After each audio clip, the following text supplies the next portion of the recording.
नमस्कार, welcome to exam selection. मैं प्रतिभा आपका अपने चैनल में स्वागत करती हूँ। फ्रेंड्स, हम लास्ट जो लेक्चर हमने लिया था वो सामाजिक बुराइयों का लिया था, जिसमें हमने बाल श्रम और बाल विवाह को कंप्लीट कर लिया था।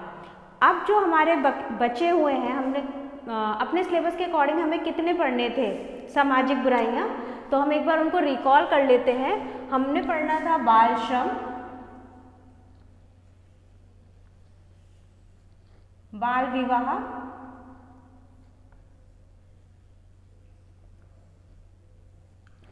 दहेज प्रथा,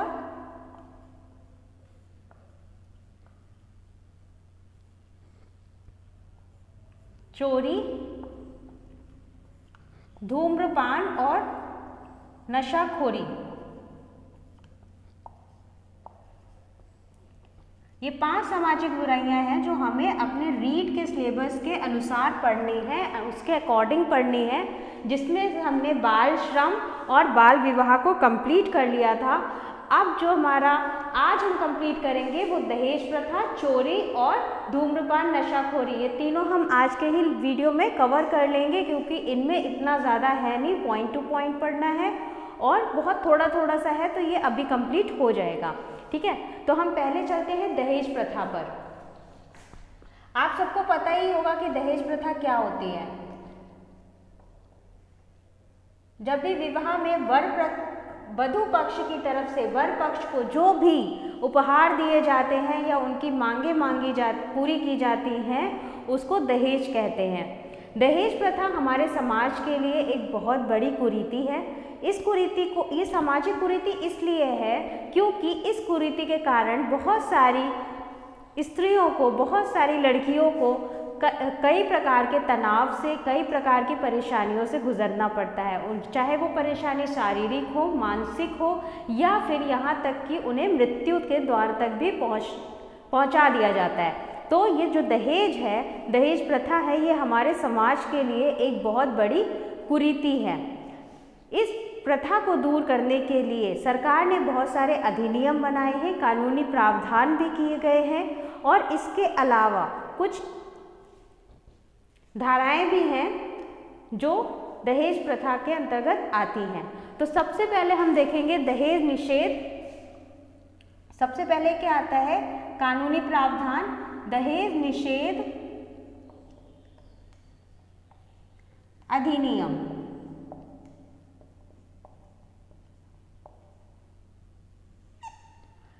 दहेज निषेध अधिनियम जो है, ये कब लागू किया गया, कब बना? सबसे पहले तो ये बना कब? तो ये कब बना था? दहेज निषेध अधिनियम 1961 में बना था। और इसको मंजूरी कब दी गई? इसको मंजूरी कब दी गई? दहेज निषेध अधिनियम 1961 में बना और इसको मंजूरी दी गई 20 मई 1961 को। कब दी गई? 20 मई 1961 को। और ये लागू कब हुआ कानून? इसमें हमें इतना ही पढ़ना है कि ये दहेज निषेध अधिनियम कब दिया गया, इसको मंजूरी कब दी गई और लागू कब किया गया।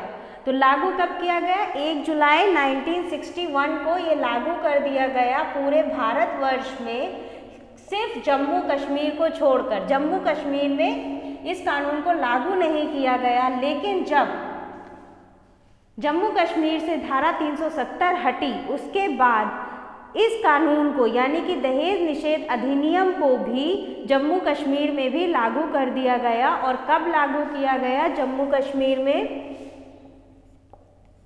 31 अक्टूबर 2019 को। 31 अक्टूबर 2019 को।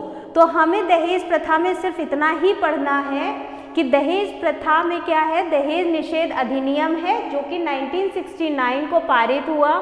20 मई 1961 को इसको मंजूरी मिली और लागू कब किया गया? 1 जुलाई 1961 में ये पूरे भारत में लागू कर दिया गया, सिर्फ जम्मू और कश्मीर को छोड़कर। जम्मू और कश्मीर में ये 31 अक्टूबर 2019 को लागू कर दिया गया। इसके बाद इसमें क्या है, इसको क्या माना गया, दहेज निषेध अधिनियम को एक जघन्य अपराध माना गया है, जिसमें जो दोषी पक्षकार है उसकी सजा कितने वर्ष करी है, 5 वर्ष है। सजा कितनी है इसमें, दोषी पक्षकार की 5 वर्ष की सजा का प्रावधान है। इसके बाद हम बात करते हैं Indian penal code. Indian penal code IPC, जिसे आईपीसी कहते हैं, इंडियन पीनल कोड 1860 में भी दहेज प्रथा के लिए प्रावधान किया गया है। इसमें धारा लगाई गई है, पहली जो है वो धारा है 498A। पहली धारा कौन सी है बच्चों, 498A। इसको याद रखना है आपको। इसमें जो सजा का प्रावधान है वो 3 वर्ष का है। कितने वर्ष सजा दी गई है, 3 वर्ष की सजा का प्रावधान है। इसके बाद धारा 304B, अगली धारा कौन सी है, धारा 304B। इस धारा में कितने वर्ष की सजा का प्रावधान दिया गया है, 7 वर्ष की सजा का प्रावधान दिया गया है। कितने वर्ष की सजा, 7 वर्ष की सजा। बार बार रिपीट कर रही हूँ ताकि आपको क्लास में ही याद हो जाए, ठीक। धारा 304B में 7 वर्ष की सजा दी गई है। इसके अलावा एक तीसरी धारा भी आती है दहेज प्रथा कानूनी प्रावधान में, वो है धारा 400। कौन सी धारा है बच्चों, धारा 400। धारा 400 में क्या प्रावधान दिया गया है कि महिला की संपत्ति वापस की जाएगी। महिला की संपत्ति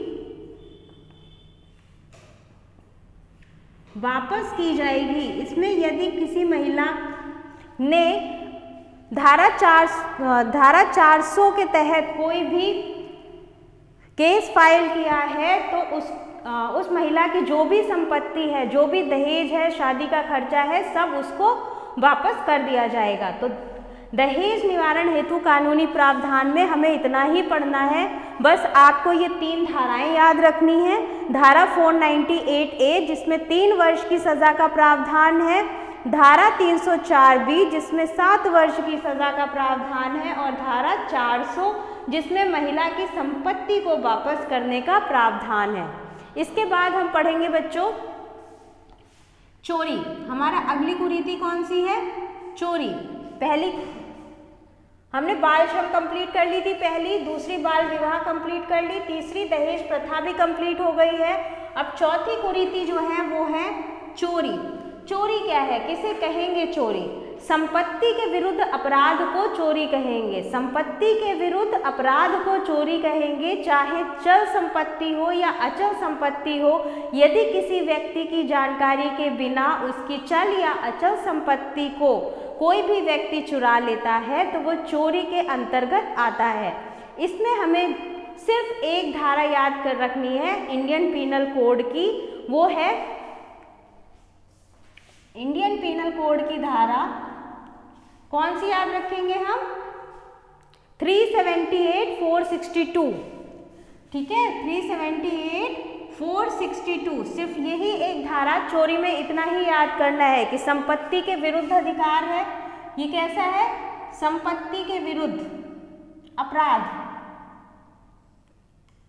संपत्ति के विरुद्ध अपराध है। और ये कौन सी धारा के अंतर्गत आता है, इंडियन पीनल कोड की धारा 378-462 के अंतर्गत आता है। चोरी में बस हम इतना पढ़ेंगे। इसके बाद हमारा 5th आ जाता है धूम्रपान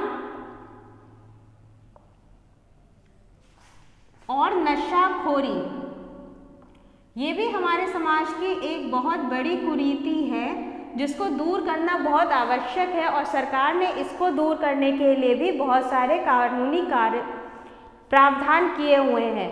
पहला है सार्वजनिक धूम्रपान निषेध अधिनियम। इसमें हम पहला कौन सा पढ़ेंगे, सार्वजनिक धूम्रपान निषेध अधिनियम।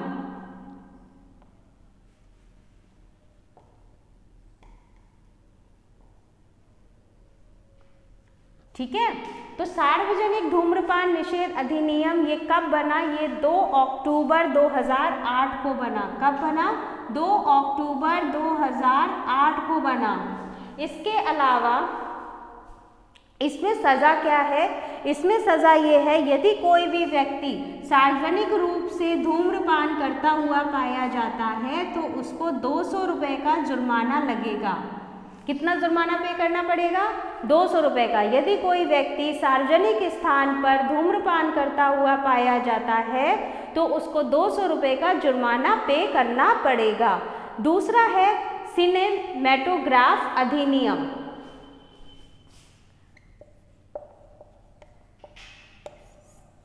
सिनेमैटोग्राफ अधिनियम, ये अधिनियम क्या कहता है? धूम्रपान नशाखोरी को रोकने के लिए दूसरा जो अधिनियम बनाया गया वो सिनेमैटोग्राफ अधिनियम बनाया गया। और ये कब बना? 1952 में बना। कब बना? 1952 में बना। ये क्वेश्चन आपके रीट एग्जाम के लिए बहुत ही इम्पॉर्टेंट है। ये बिल्कुल पॉइंट टू पॉइंट चीज़ें हैं जिसमें आपको इधर उधर से कुछ भी नहीं पढ़ना है। आपको सीधा क्वेश्चन आएगा सिनेमैटोग्राफ अधिनियम कब लागू किया गया? तो 1952 में लागू किया गया। या दूसरा क्वेश्चन सार्वजनिक धूम्रपान निषेध अधिनियम कब बना? कब बना? 2 अक्टूबर 2008 में बना। इसके अलावा एक तीसरी संस्था है नाडा, जिसके फुल फॉर्म है नेशनल एंटी डोपिंग एजेंसी। इसके बारे में आपने बहुत बार अखबारों में भी पढ़ा होगा। कई बार सुनने में आता है कि खिलाड़ी डोपिंग टेस्ट में पॉजिटिव पाया गया। तो ये संस्था क्या है? एंटी डोपिंग संस्था है। ये ड्रग्स लेने से रोकती है। ऐसी संस्था जो ड्रग्स पर लगाम लगाने का कार्य करती है ये है नेशनल एंटी डोपिंग एजेंसी। ठीक है, ये कब बनी? ये 24 नवंबर 2005 को बनी। इसका गठन कब हुआ? 24 नवंबर 2005 को इसका गठन हुआ। और इसका हेडक्वार्टर क्या है? इसका हेडक्वार्टर दिल्ली में है। कहाँ है बच्चों? दिल्ली में है। ठीक है, फोर्थ जो संस्था है वो है वाडा। इसकी फुल फॉर्म है वर्ल्ड एंटी डोपिंग एजेंसी।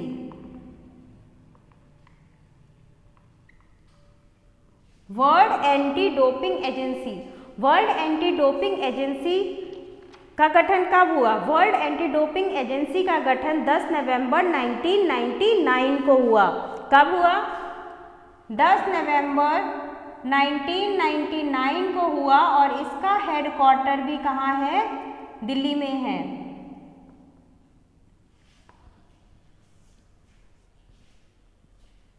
अब हम महत्वपूर्ण नशीले पदार्थ की अगर बात करें, लास्ट जो हमारे अंदर इस सिलेबस में टॉपिक है वो है महत्वपूर्ण नशीले पदार्थ।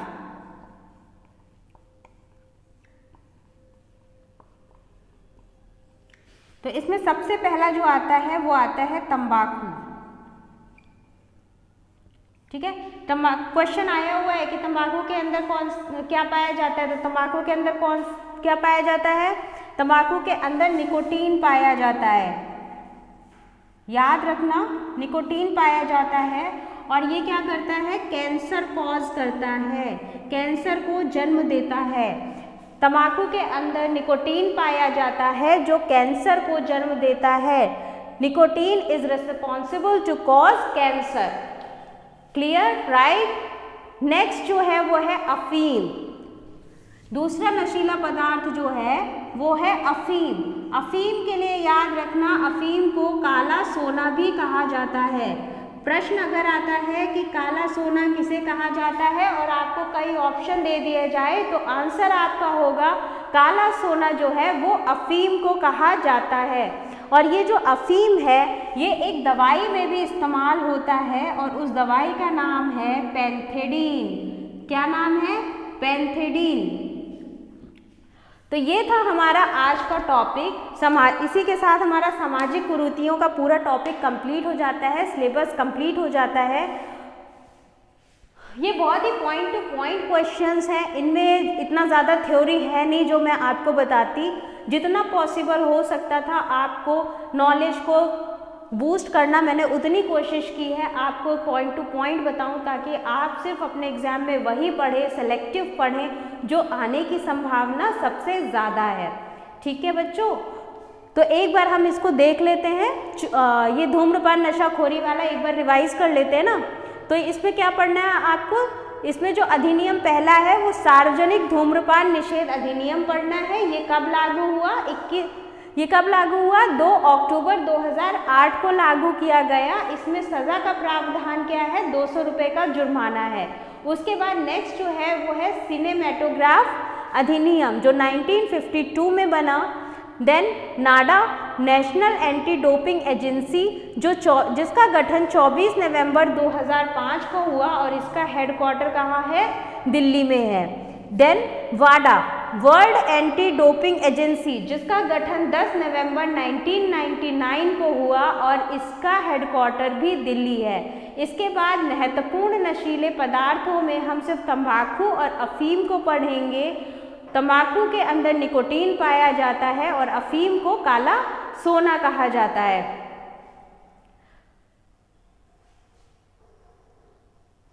तो अब जो नेक्स्ट हमारा टॉपिक होगा वो होगा आपके सिलेबस के अकॉर्डिंग जो हम नया टॉपिक पढ़ेंगे वो पढ़ेंगे राजस्थान के मेले। ठीक है, तो यदि आपको मेरा ये वीडियो पसंद आया हो तो प्लीज़ मेरे चैनल को लाइक करें, शेयर करें, सब्सक्राइब करें। नीचे डिस्क्रिप्शन बॉक्स में टेलीग्राम का लिंक भी है जहां पर आपको फ्री पीडीएफ भी मिलेगा। आप अगर यहां से वीडियो देख लेते हैं और फ्री पीडीएफ लेना चाहते हैं, नोट्स लेना चाहते हैं विदाउट एनी चार्ज, आप मेरे चैनल पर विजिट कीजिए और वहां से आप पीडीएफ ले सकते हैं।